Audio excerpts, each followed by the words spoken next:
step of the business problem-solving model, gather information to define the problem. Much of the effort of problem-solving involves understanding what the underlying issues really are. Look for root causes, related information, ideas, risks, costs, and benefits associated with problems. Defining the real problem is the first major milestone on the way to a solution. It frequently takes as much time to identify and understand the problem as it does to solve it. When you begin to investigate the problem, it's important to identify a few key elements of the problem. Here are 3 tools to use as you go.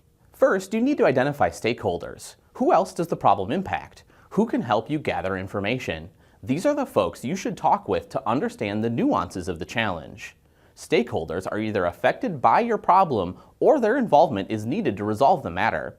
You need to identify them, listen to them, and involve them as you work.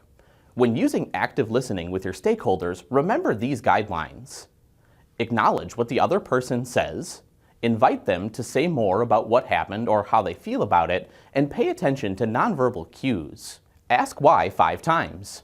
By repeatedly asking why, you can get to the heart of the problem. Less structured than more traditional problem-solving methods, 5 whys is just what it sounds like, asking why over and over to get to the root of an obstacle or a setback. Each answer forms the basis of the next why. Asking why sounds simple, but answering it requires thought and intelligent application. Search for answers that are grounded in fact. They must be accounts of the things that actually happened, not guesses at what might have happened. This technique encourages an open dialogue that can trigger new ideas about a problem, whether done individually or in a group.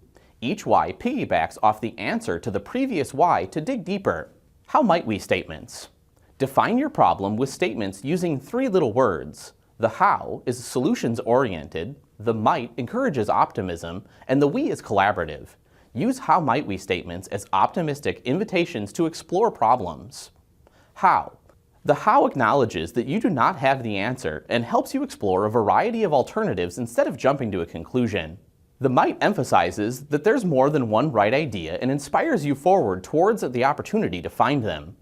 And the we suggests that your efforts in solving important problems require teamwork and collective thinking. How might we statements start with the words how might we and finish with a phrase or question related to the problem. The goal is to gather as much information as possible about the problem, so it's helpful to generate a number of how might we questions.